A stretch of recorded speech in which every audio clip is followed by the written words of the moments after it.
میں بہت ہی غریب اور مجبور آدمی تھا۔ غریب تو میں قسمت سے تھا لیکن مجبور اپنی غلطی کی وجہ سے تھا، کیونکہ میں نے ایک ایسی عورت سے شادی کی تھی جس کے دل میں بالکل بھی رحم نہیں تھا۔ میری ماں اور میرے خاندان والوں کے لیے تو بالکل بھی نہیں تھا۔ ہم لوگ خاندانی کوڑا اٹھانے والے لوگ تھے۔ ہم لوگ یہی کام کرتے تھے۔ ہماری نسلیں بھی یہی کام کرتی آ رہی تھیں۔ لیکن میں نے اپنی بیوی سے شادی کی تو اس نے مجھے اس کام سے ہٹا دیا اور محنت مزدوری پر لگا دیا۔ اب میں محنت مزدوری کرتا تھا، لیکن میری ماں ابھی بھی یہی کام کرتی تھی۔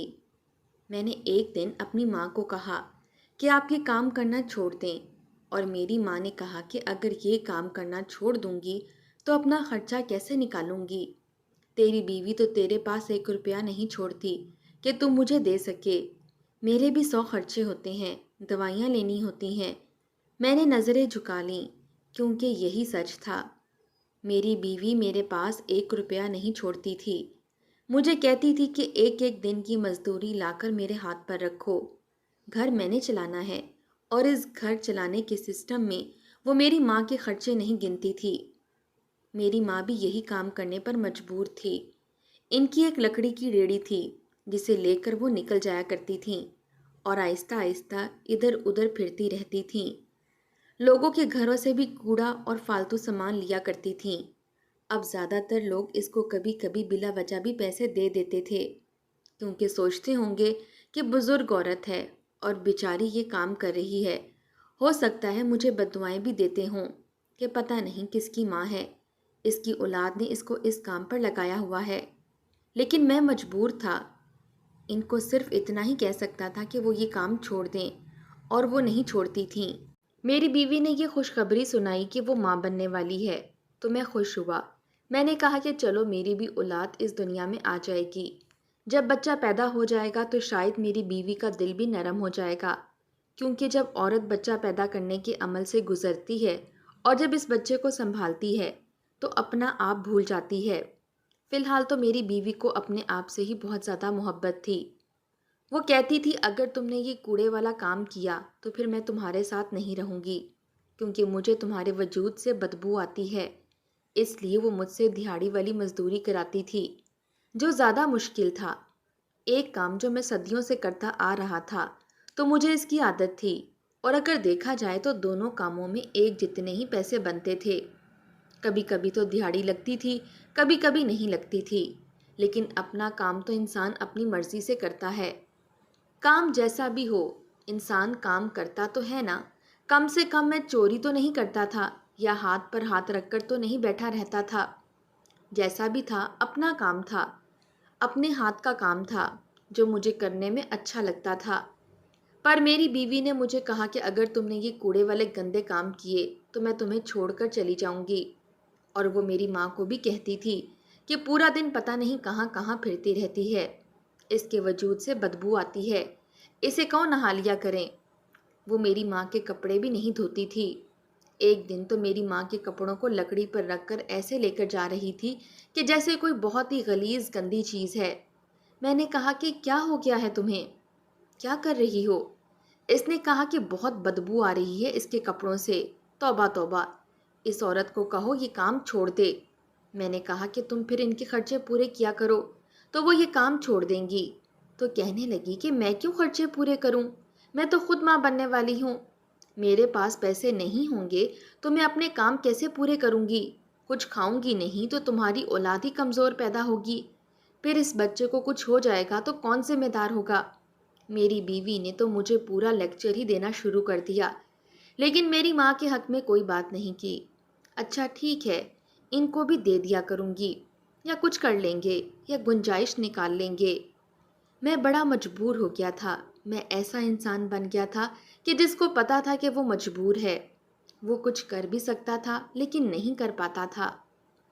اپنی بیوی کو سمجھا سکتا تھا، اس پر ہاتھ اٹھا سکتا تھا، اس کو سمجھانے کے لیے سختی برت سکتا تھا، کیونکہ وہ بہت زیادہ غلط کر رہی تھی، لیکن نہیں کر پاتا تھا۔ وہ مجھے چھوڑ کر جانے کی دھمکیاں دیتی تھی، اور اب تو وہ میری اولاد کی ماں بننے والی تھی۔ مجھے بچوں کا بہت شوق تھا۔ میں نے ایک دن امی کو بھی یہ سب کچھ بتایا تو انہوں نے کہا کہ اپنی اولاد سے تو سبھی کو پیار ہوتا ہے، اب تیری اولاد ہونے والی ہے، تو باپ بننے والا ہے، تجھے پتا چلے گا کہ ہم نے کتنی مشکلوں سے تم لوگوں کو پیدا کیا اور پالا ہے۔ ایسا نہیں تھا کہ مجھے اپنی ماں کی پرواہ نہیں تھی، لیکن میں بھی تو مشکل میں پھنسا ہوا تھا۔ ایک طرف بیوی تھی اور ایک طرف ماں کی زندگی جو گزر چکی تھی، اور بیوی کے ساتھ ساری زندگی گزرنی تھی۔ میں پوری کوشش کرتا تھا کہ میری بیوی کو کوئی مسئلہ نہ ہو، جو وہ کہتی تھی وہ کرتا تھا، کیونکہ اگر ایک مرد خوش رہنا چاہتا ہے تو پہلے اسے اپنے گھر کی عورت کو خوش رکھنا ہوتا ہے، ورنہ وہ جتنا بھی خوش ہو اس کی خوشی کسی کام کی نہیں۔ وہ خوشی خوشی گھر آئے گا، بیوی منہ پھلا کر بیٹھی ہوگی، یا تو غصہ کرے گی، جھگڑا کرے گی، یا رونا شروع کر دے گی۔ کسی بھی صورت میں مسئلہ مرد کو ہی ہوگا، اسے ہی سارا کچھ برداشت کرنا پڑے گا۔ میری تو یہی سوچ تھی، اس لیے اپنی بیوی کو خوش رکھتا تھا تاکہ وہ مجھے بھی خوش رہنے دے، لیکن وہ پھر بھی کبھی خوش نہیں ہوتی تھی۔ پہلے تو اسے میری ماں کے کام سے مسئلہ تھا کہ یہ کام کیوں کرتی ہے، چھوڑ کیوں نہیں دیتی۔ پھر اسے اس بات سے بھی مسئلہ تھا کہ ان کے کپڑے گندے ہوتے ہیں، یہ اپنے کوڑے والی ریڑھی ہمارے گھر میں کیوں کھڑی کرتی ہے، اور وہ یہ کہنے لگی کہ تم ان کو کہیں چھوڑ کیوں نہیں آتے۔ میں نے کہا کہ میں اکلوتا بیٹا ہوں، کوئی اور بھائی نہیں ہے جس کے پاس چھوڑ آؤں، کیسی باتیں کرتی ہو؟ تو کہنے لگی کوئی اور رشتہ دار ہوگا، اس کے پاس چھوڑ دو۔ میں نے کہا کہ آج کل تو سگی اولاد ماں کو نہیں رکھتی ہے، تو کوئی رشتہ دار کیوں رکھے گا؟ میں نے اس کی طرف اشارہ کیا تھا اور اس نے فوراً سمجھ لیا۔ پھر ہمارا پھر سے جھگڑا ہو گیا۔ میری بیوی کہنے لگی کہ میں ہوں اب تمہاری زندگی اور میری اولاد، میں تمہیں بیٹا پیدا کر کے دوں گی جو تمہاری نسل بڑھائے گا، اور میرے ساتھ ہی تم نے ساری زندگی رہنا ہے۔ تمہاری ماں نے تمہارے لیے جو کچھ کیا وہ سب کچھ ماضی بن چکا ہے، اب کیا اس کو پکڑ کے روتے رہو گے؟ اگر ماضی میں ہی جینا تھا تو پھر مجھ سے شادی کیوں کی تھی؟ کچھ بھی کر کے اس عورت کو یہاں سے نکالو، نہیں تو اس کا یہ کام ختم کراؤ۔ اسے کہا کرو کہ روز نہایا کرے۔ میں نے کبھی سوچا بھی نہیں تھا کہ کوئی اور عورت، وہ بھی میری بیوی، میری ماں کے بارے میں ایسی بات کرے گی۔ مجھے وہ دن یاد ہے جب ایک دفعہ میں اپنی ماں کے ساتھ تندور پر روٹیاں لگوانے گیا تھا، اور وہاں کسی عورت نے میری ماں کے ساتھ بدتمیزی کی تھی۔ میری ماں لڑنے جھگڑنے والی عورت نہیں تھی، اس لیے چپ کر کے اس کی باتیں سن رہی تھی، لیکن مجھے اتنا غصہ آیا تھا کہ میں نے اس عورت کے اوپر حملہ کر دیا تھا، اس کو گلے سے پکڑ لیا تھا، اور میری ماں نے مجھے چھڑوا کر میرے ہی منہ پر تھپڑ دے مارا تھا کہ ایسے نہیں کرتے۔ میں وہی بچہ تھا جو اپنی ماں کے خلاف ایک لفظ نہ سن سکا، جبکہ میری عمر اس وقت صرف 7 سال تھی، اور اب میں اپنی بیوی سے روز باتیں سنتا تھا۔ سمجھ نہیں آتی تھی کہ کیا کروں۔ ماں بھی دبے دبے الفاظ میں اپنا دکھ بیان کرتی تھی، وہ بیچاری بھی کیا کرتی، اس کا بھی میرے علاوہ کون تھا؟ جب میری بیوی کا 7واں مہینہ شروع ہوا تو ڈاکٹر نے کہا کہ آپ کے بچے کے ساتھ کوئی مسئلہ ہے، آپ کی بیوی کی ڈیلیوری آسان نہیں ہوگی، بہت زیادہ مسئلہ بن جائے گا، اس لیے آپ ہسپتال لے جائیں۔ میں پہلے سے ہی ذہنی طور پر تیار ہو گیا کہ چلو ہسپتال لے جاؤں گا۔ سرکاری ہسپتال بھی تو موجود تھا، لیکن میری بیوی نے شور ڈالا کہ اسے سرکاری ہسپتال میں نہیں جانا۔ پر اس دفعہ میں نے اسے کہہ دیا کہ میرے پاس اتنے پیسے نہیں ہیں کہ میں تمہیں پرائیویٹ ہسپتال میں لے کر جاؤں۔ میں ایک مزدور ہوں، اور وہ پوری فیکٹری میری نہیں ہے جہاں پر میں مزدوری کرتا ہوں۔ پر بیوی کی پھر بھی یہی ضد تھی، پر یہ ضد میں پوری نہیں کر سکتا تھا۔ مجھے پتا تھا، اس لیے میں نے اسے ٹرخانا شروع کر دیا، اور سوچا کہ جب وقت آئے گا تو بچہ پیدا ہو ہی جائے گا، اور بعد میں اگر یہ مجھ سے جھگڑا کرتی ہے تو کرتی رہے، لیکن اب میں اتنے پیسے کہاں سے لے کر آؤں کہ اسے پرائیویٹ ہسپتال میں لے کر جاؤں؟ یہ تو نہیں ہو سکتا تھا۔ اس کی ہر بات مان سکتا ہوں، لیکن کہیں سے بھی اتنے پیسوں کا انتظام نہیں کر سکتا۔ میری بیوی نے مجھے آخری مہینوں میں بھی بہت تنگ کیا، ماں کو بھی بہت تانے دیے، اور پھر وہ دن آ گیا جب میری اولاد نے اس دنیا میں آنا تھا۔ ڈاکٹر نے اسے چیک کیا اور کہا کہ آپریشن ہوگا۔ ہم لوگ سرکاری ہسپتال میں ہی گئے تھے۔ ڈاکٹر نے مجھے پہلے ہی بتا دیا کہ آپ کی بیٹی ہے، کیونکہ اس نے بولتے ہوئے کہا تھا کہ بچی کی جان کو خطرہ ہو سکتا ہے۔ میری بیوی کو بڑا غرور تھا کہ وہ بیٹا پیدا کرے گی، لیکن ہمارے ہاں بیٹی پیدا ہو رہی تھی۔ مجھے اس بات سے کوئی مسئلہ نہیں تھا، شاید میری بیوی کو ہو سکتا تھا۔ میرے لیے تو یہ میری اولاد تھی، میری پہلی اولاد، جس کو میں بہت زیادہ چاہتا تھا۔ ڈاکٹر نے کہا کہ معاملہ بڑا خراب ہوتا جا رہا ہے، جلد آپریشن کرنا پڑے گا۔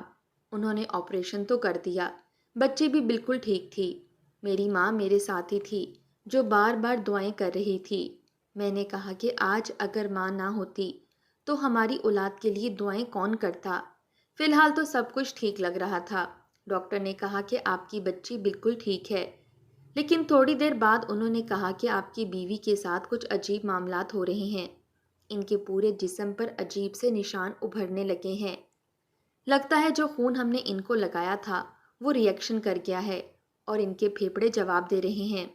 اچانک سے ہی میری بیوی کی طبیعت بہت زیادہ خراب ہو گئی۔ انہوں نے کہا کہ وینٹیلیٹر پر ڈالنا پڑے گا اور وینٹیلیٹر کی سہولت یہاں پر نہیں ہے۔ وینٹیلیٹر خراب پڑا ہے کیونکہ یہ گورنمنٹ کا ہسپتال تھا، کوئی اس طرف توجہ نہیں دیتا تھا۔ پرائیویٹ ہسپتال لے جانا پڑے گا۔ میرے پاس جو پیسے تھے میں نے جمع جوڑ کر کے بیوی کو پرائیویٹ ہسپتال لے گیا اور انہوں نے اس کی جان بچانے کے لیے اسے وینٹیلیٹر پر ڈال بھی دیا، اور اس کے بعد انہوں نے کہا کہ آپ کو اس کے پیسے دینے پڑیں گے کیونکہ وینٹیلیٹر کے تو بہت سارے پیسے ہوتے ہیں۔ میں نے کہا کہ میں غریب آدمی ہوں۔ انہوں نے کہا کہ ہم غریبوں کے کوٹے میں سے آپ کی فیس آدھی کر دیتے ہیں، لیکن وہ آدھی فیس بھی میرے لیے تو اتنی تھی کہ وہ دیتے دیتے شاید میں خود ہی آدھا ہو جاتا۔ میں بری طرح پریشان تھا، میں رو رہا تھا۔ میں مرد ہو کے آنسو بہانے لگا کیونکہ میرے لیے یہ صورتحال بہت ہی زیادہ عجیب تھی۔ بیوی موت کے منہ میں پڑی تھی، میرے پاس 1 روپیہ نہیں تھا۔ ڈاکٹر پیسے مانگ رہے تھے، بچی ادھر دوسرے ہسپتال میں پڑی تھی۔ انہوں نے کہا کہ آپریشن سے ہوئی ہے تو اس کو بھی 1 دن تک نرسری میں رکھنا پڑے گا۔ تب میری ماں نے میرے کندھے پر ہاتھ رکھا۔ مجھے لگا کہ میری ماں مجھے تسلی دینے کے لیے یہ سب کچھ کر رہی ہے۔ ٹھیک ہے کہ تسلی سے انسان کو اچھا محسوس ہوتا ہے، لیکن اس وقت مجھے تسلی کی ضرورت نہیں تھی، مجھے پیسوں کی ضرورت تھی۔ تب میری ماں نے میرے کندھے پر ہاتھ رکھا تو میں نے اس کا ہاتھ جھٹک دیا۔ میں نے کہا کہ امی بس آپ ایک طرف بیٹھ جائیں، میں بہت زیادہ پریشان ہوں۔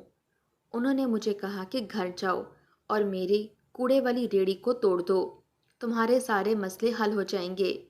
میں نے کہا کہ کیا مطلب؟ یہ کیا کہہ رہی ہیں آپ؟ انہوں نے کہا کہ بس ایسا ہی کرو، میری بات مان لو۔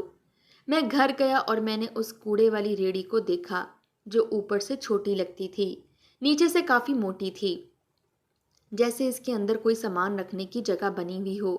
دراصل یہ ریڑھی کلفی والی ریڑھی تھی جو ہمیں سستے میں ملی تھی۔ کلفی والی ریڑھی کے اندر کافی جگہ ہوتی ہے جس میں کلفیاں جمتی ہیں، وہی جگہ بھری ہوئی ہوتی ہے۔ میں نے امی کے کہنے پر اس ریڑھی کو توڑ دیا تو سامنے کا منظر دیکھ کر میں حیران رہ گیا۔ اس کے اندر پیسے ہی پیسے تھے۔ میری ماں جو پیسے جمع کرتی تھی وہ اسی ریڑھی میں رکھتی تھی۔ میری ماں نے مجھے آج اتنی بڑی مشکل سے نکال لیا۔ میں نے وہ پیسے جمع کیے اور ان پیسوں سے میں نے اپنی بیوی کا علاج کروایا۔ میری ماں نے کہا کہ یہ سارے پیسے میں جمع کر رہی تھی اور میں نے کہاں لے کر جانے تھے، تیرے لیے یہ جمع کر رہی تھی۔ میری پتہ نہیں کتنے سالوں کی کمائی ہے، وہ پیسے لاکھوں میں تھے۔ میں تو حیران تھا کہ میری ماں کے پاس اتنے سارے پیسے تھے۔